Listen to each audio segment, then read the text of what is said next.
चलिए बात करते हैं आपकी परीक्षा में अहम रोल निभाने वाले एक ऐसे सब्जेक्ट की जो होता तो बहुत आसान है लेकिन लोगों को लगता बहुत हार्ड है और अधिकतर बच्चों का इसमें क्रॉस लग जाता है। तो आज हम लोग देखेंगे सबसे पहले संस्कृत के बुक की और बुक देखेंगे और उसके बाद जो है हम लोग किसी और वीडियो में व्याकरण की चर्चा करेंगे। वैसे अगर आप बुक कंप्लीट कर लेते हैं तो बुक से आपको 50 ऑब्जेक्टिव आते हैं, ठीक है। 50 ऑब्जेक्टिव आप केवल बुक कंप्लीट करने से 50 ऑब्जेक्टिव कर सकते हैं और प्लस 16 नंबर का सब्जेक्टिव कर सकते हैं, ठीक है। अगर आप केवल बुक कंप्लीट कर लेते हैं तब तो देखिएगा, ध्यान से देखिएगा और जो भी ऑब्जेक्टिव पूछे जाते हैं मैं वादा करता हूं कि आज के वीडियो से बाहर नहीं आएगा, ठीक है। 50 ऑब्जेक्टिव आपके आज के वीडियो से ही आएंगे। तो चलिए शुरू करते हैं वीडियो, ध्यान से देखिएगा और पूरा वीडियो देखिएगा। तो बात करें कि संस्कृत के बुक में आपके कितने चैप्टर हैं? 14 चैप्टर हैं, ध्यान रखना है, ठीक है। अब चलिए बात करते हैं एक एक चैप्टर की, ठीक है। देखिए सबसे पहला पार्ट जो है वह मंगलम है और मंगलम जो है इसमें 5 मंत्र दिए गए हैं। कितने मंत्र दिए गए हैं? 5, और पांचों मंत्र किसी ना किसी उपनिषद से लिए गए हैं, ठीक है।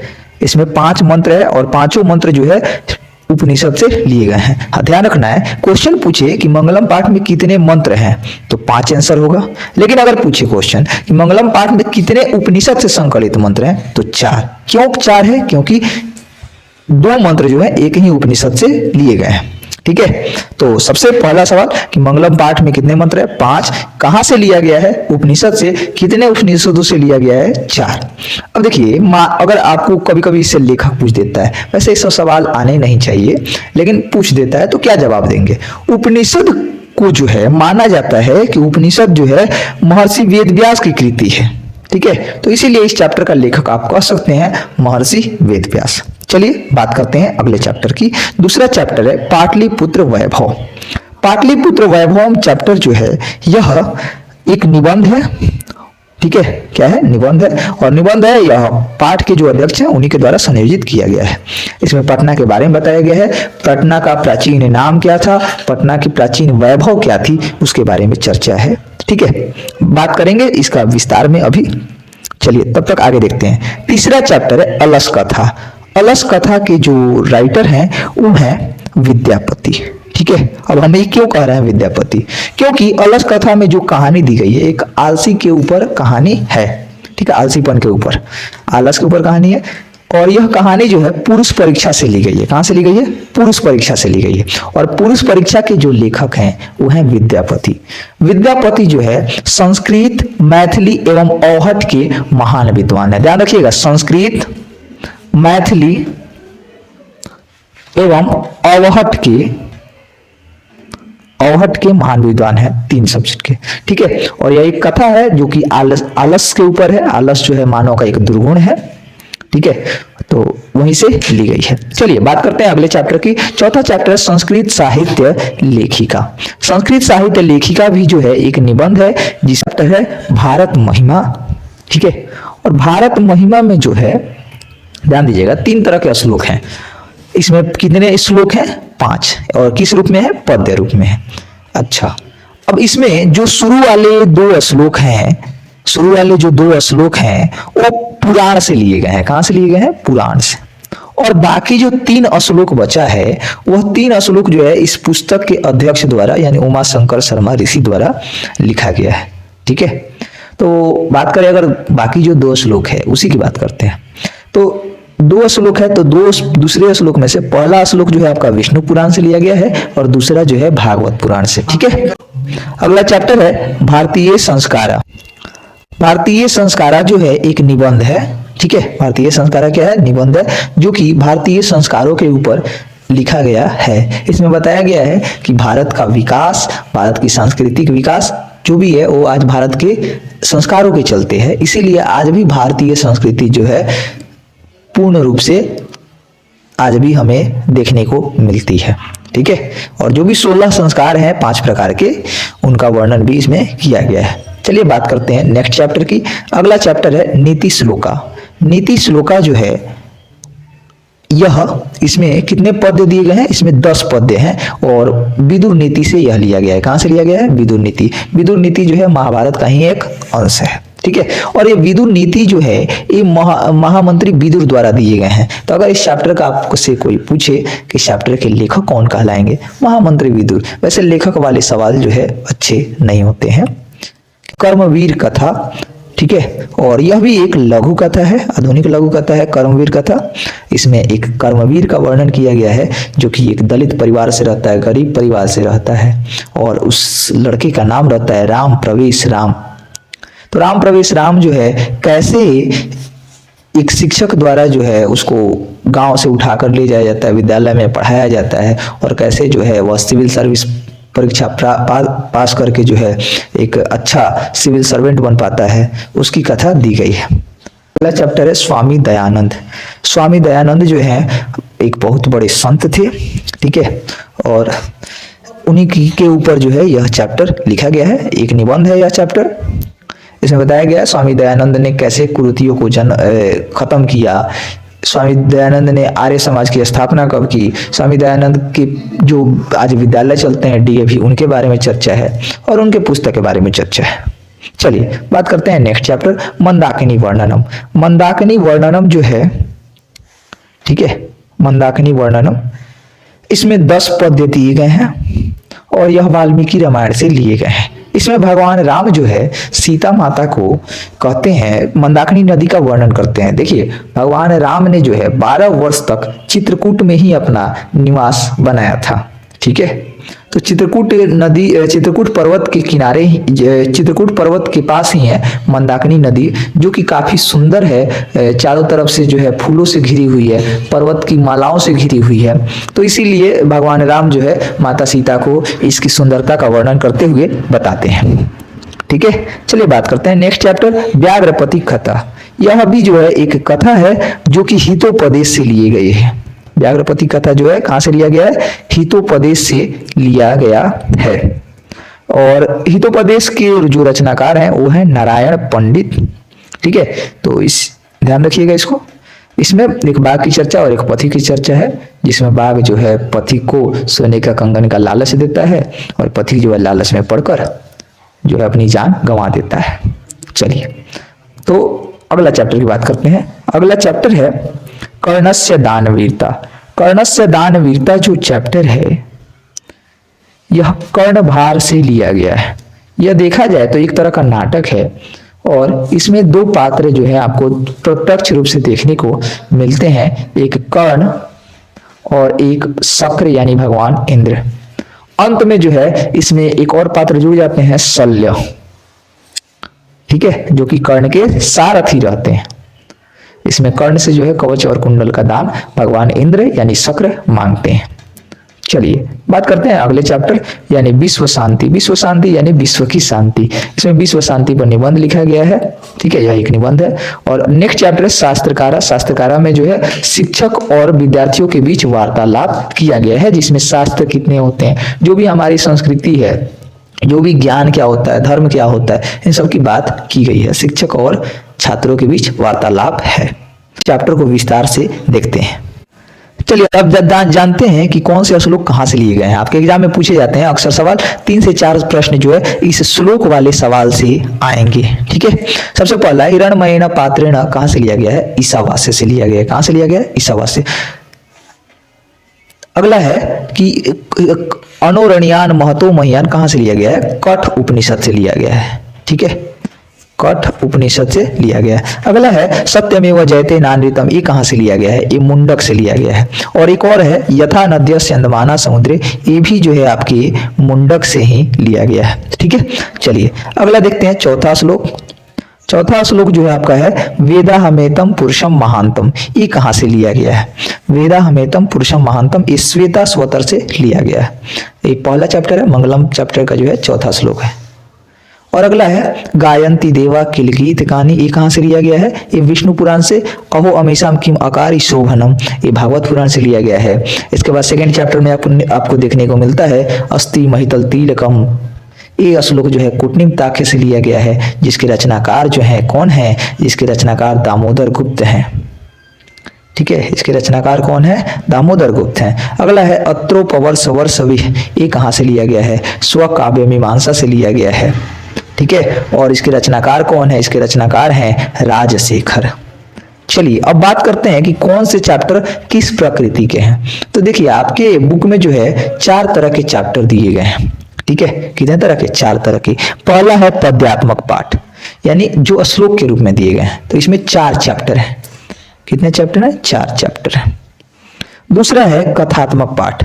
कथात्मक पाठ में आपके 3 चैप्टर हैं। अगला है निबंधात्मक पाठ, इसमें आपके 5-6 चैप्टर हैं। और अगला है संवादात्मक पाठ, इसमें आपके टोटल 2 चैप्टर हैं।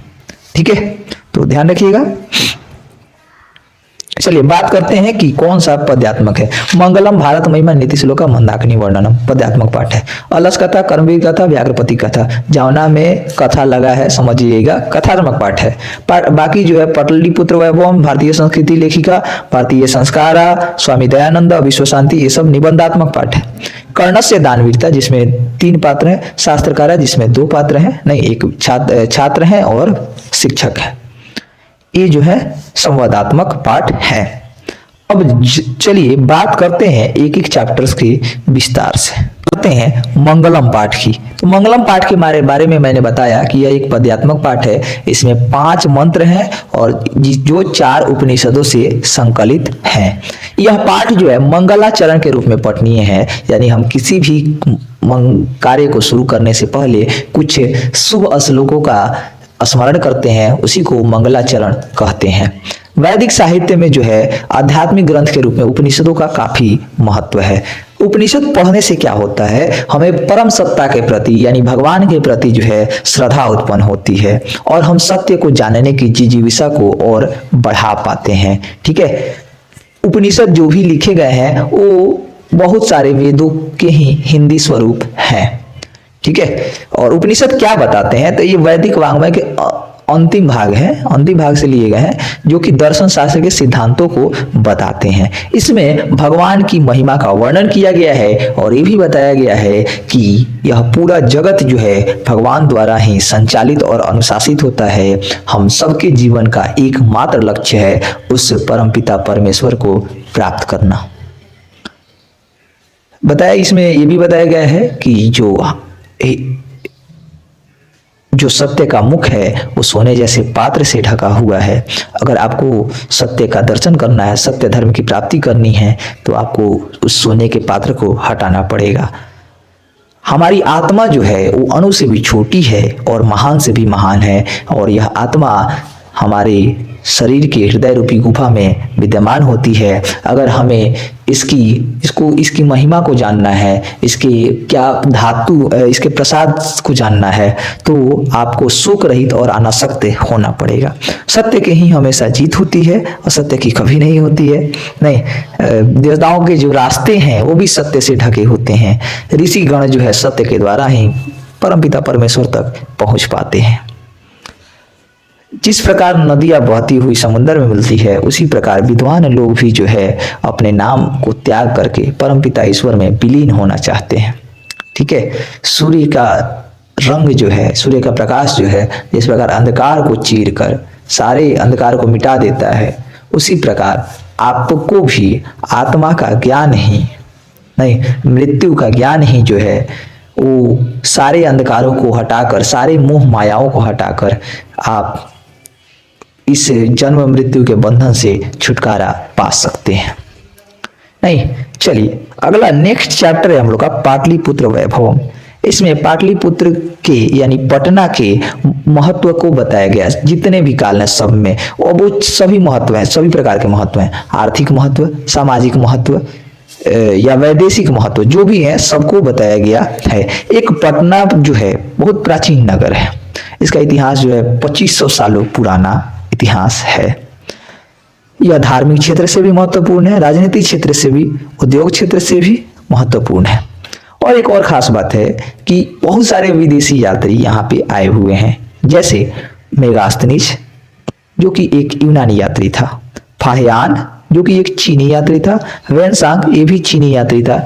इत सिंह ये भी चीनी यात्री था। ये सभी आए हुए हैं और इन सब ने पटना का वर्णन जो है अपने अपने ग्रंथों में किया है, जैसे मेगास्थिनी जी ने इंडिका में चर्चा की है। बाकी पाटलिपुत्र की जानकारी आपको प्राप्त करनी है तो चाणक्य का नाम सुने होंगे, जिनको कौटिल्य के नाम से भी जाना जाता है। उनकी रचना अर्थशास्त्र में भी हमें पाटलिपुत्र के भव्य वर्णन मिलता है। पटना जो है गंगा नदी के किनारे बसा हुआ है। पटना जो है गंगा नदी के दक्षिण में है, या आप ऐसे भी कहो कि गंगा जो है पटना के दक्षिण उत्तर में स्थित है। एक कवि है दामोदर गुप्त जो बताते हैं कि पाटलिपुत्र जो है वो पाटलिपुत्र नाम कैसे पड़ा, और पटना के महिमा का वर्णन करते हुए कहते हैं कि यह इंद्र का स्थान है। यहाँ पे माता सरस्वती का यह कुलगृह है। यह समस्त भूमंडल का तिलक है, यह महानगर जिसका नाम है पाटलिपुत्र। हमें यह भी पाटलिपुत्र के बारे में जानने को मिलता है कि प्राचीन काल में यह एक ग्राम था जिसका नाम था पाटली ग्राम। और बुद्ध काल में यहाँ पे जब बुद्ध बार बार आया करते थे और भगवान बुद्ध जो है भविष्यवाणी किए थे कि यह एक बड़ा नगर साबित होगा, लेकिन हमेशा जो है यह कलह, बाढ़, अग्नि से हमेशा जो है ग्रसित रहेगा। तो बाद में इसको पाटलिपुत्र कहा जाने लगा। हाँ, एक सवाल आता है इससे कि किसके काल में जो है पटना की शोभा व्यवस्था जो है अत्यंत उत्कृष्ट थी, रक्षा और शोभा व्यवस्था? तो चंद्रगुप्त मौर्य के काल में। और किसके काल में जो है पाटलिपुत्र के वैभव का बहुत ज्यादा विकास हुआ? तो जवाब देंगे अशोक के समय में। अशोक को प्रियदर्शन भी कहा जाता था। पाटलिपुत्र की सरस्वती परंपरा को लेकर राजशेखर ने भी अपने काव्य मीमांसा में कहा है कि यहीं से बहुत सारे विद्वान पढ़कर निकले और ख्याति पाए हुए हैं, जैसे कि पाणिनि हैं, जैसे कि पिंगल हैं। पाणिनि को आप जानते होंगे, संस्कृत व्याकरण के जनक हैं। व्याडी हैं, वररुचि हैं, पतंजलि हैं। यहीं से परीक्षा पास करके जो है जगत में ख्याति प्राप्त किए हैं। पटना के कई सारे नाम आपको सुनने को मिलते हैं, जैसे पुष्पपुर, कुसुमपुर, पाटलिपुत्र, पटना आधुनिक नाम है। पुष्पपुर या कुसुमपुर इसलिए कहा जाता है क्योंकि यहाँ पे बहुत सारे पुष्पों का उत्पादन होता था। पाटलिपुत्र जो शब्द है, पटना जो शब्द है, वह पतन शब्द से निर्मित है। गुप्त काल में यहाँ पर एक बहुत ही अच्छा समारोह, जैसे आज का दशहरा होता है, उसी तरह कौमुदी महोत्सव मनाया जाता था।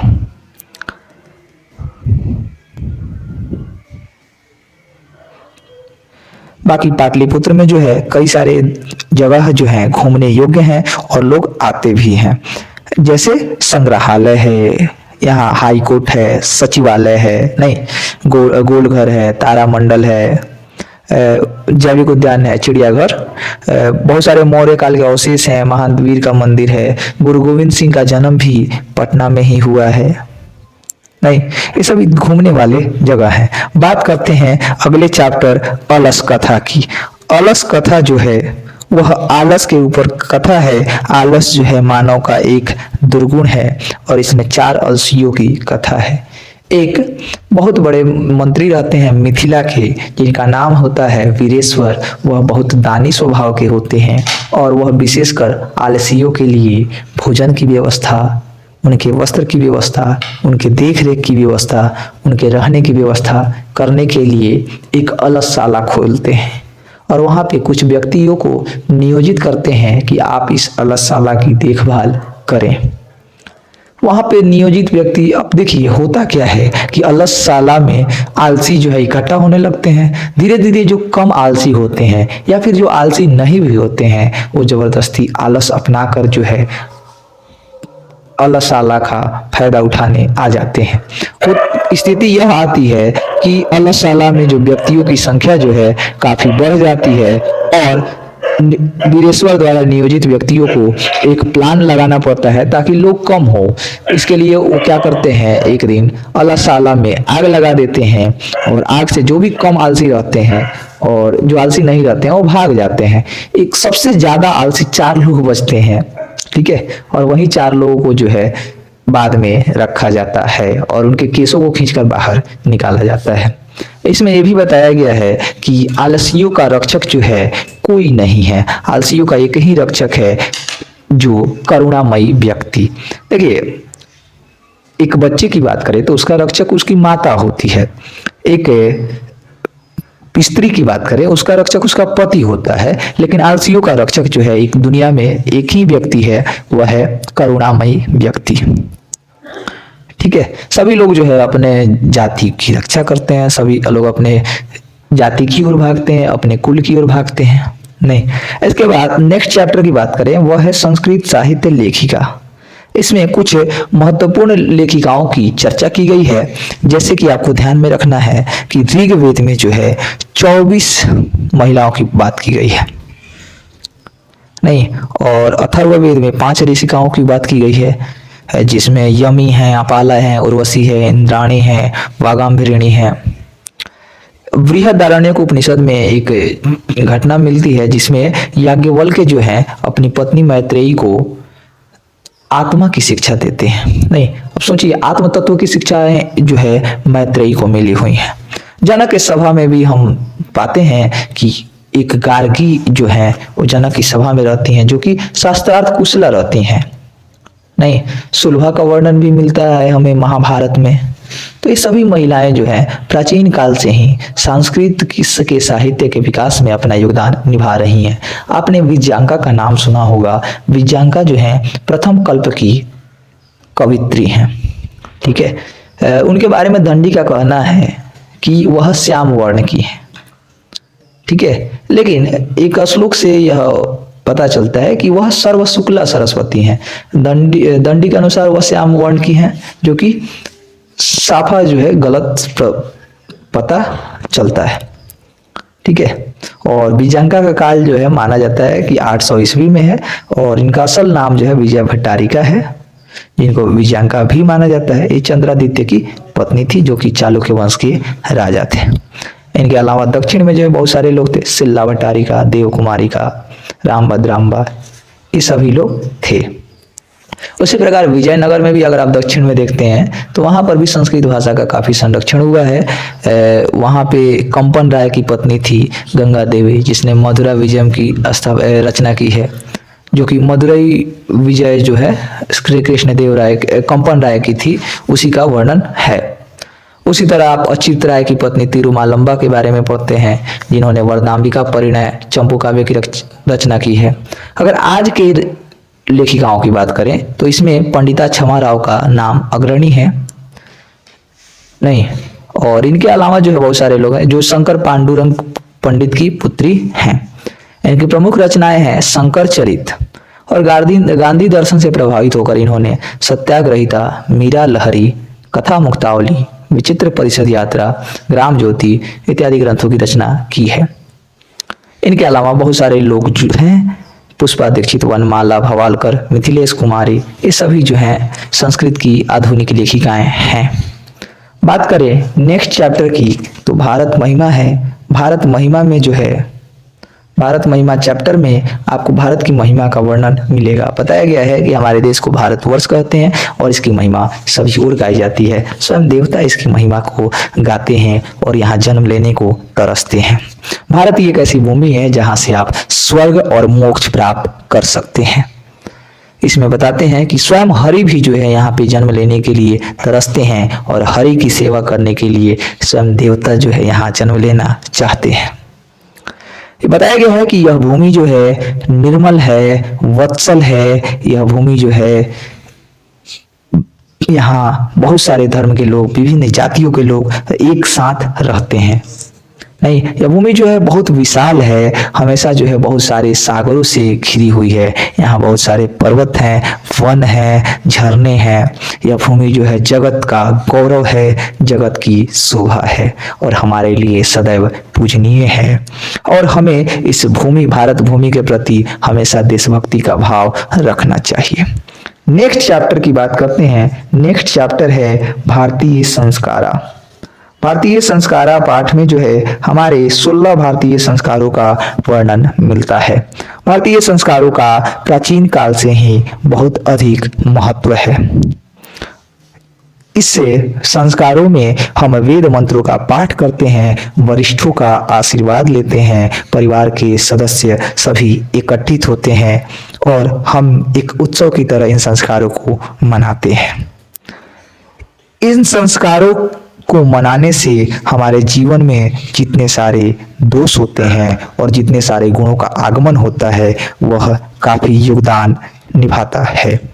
बात करें संस्कार जो है 5 तरह के होते हैं। सबसे पहला है जन्म पूर्व संस्कार, जिनकी संख्या 3 होती है। यह जन्म के पहले ही निभाए जाते हैं, जिसमें सबसे पहला है गर्भाधान, दूसरा है पुंसवन और तीसरा है सीमंतोन्नयन। गर्भाधान में जो है गर्भ की रक्षा से संबंधित संस्कार होता है। पुंसवन जो है वह सभी लोग मिलकर खुशियां मनाने, महिला को खुश करने की प्रयास करते हैं जिससे बच्चा पर कोई बुरा असर ना पड़े। और सीमंतोन्नयन संस्कार में जो है संस्कारारोपण किया जाता है।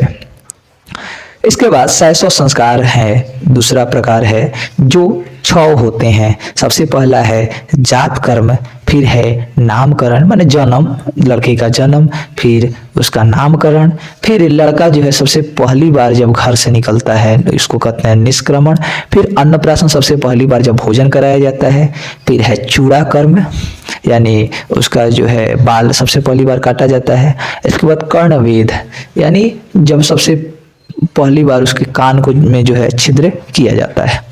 तीसरा है शिक्षा संस्कार, जिनकी संख्या 5 है। इसमें सबसे पहला संस्कार है अक्षरारंभ, सबसे पहले उसको अक्षर सिखाए जाते हैं क ख ग अ आ। फिर उपनयन संस्कार, जिसमें वह गुरु जी के घर पे जाता है। फिर जो है केशांत संस्कार, वेदारंभ संस्कार, जिसमें वह वेदों का अध्ययन करना शुरू करता है। फिर केशांत संस्कार, जिसमें उसके बाल काटे जाते हैं। और फिर समावर्तन संस्कार, जिसमें वह गुरु जी के घर पे शिक्षा प्राप्त करता है। इसके बाद है गृह संस्कार। ठीक है, गृह संस्कार 1 होता है। गृह संस्कार में जो है विवाह होता है। और सबसे अंतिम है मरणोत्तर संस्कार, जिसमें व्यक्ति की मृत्यु के बाद अंतिम संस्कार किया जाता है। विवाह संस्कार में कई सारे रीति रिवाज निभाए जाते हैं, जिसमें से कुछ आपको मैं बताता हूँ। जैसे वागदान है, मंडप का निर्माण है, वधु के घर पे वर पक्ष का स्वागत है, नहीं वर वधु का कन्या माने जिसको हम लोग कन्या निरीक्षण कहते हैं, फिर कन्यादान है, फिर अग्नि के चारों ओर घूमने वाला प्रक्रम है, पाणी ग्रहण है, सिंदूर दान है। ये सभी जो है विवाह में संस्कार किए जाते हैं।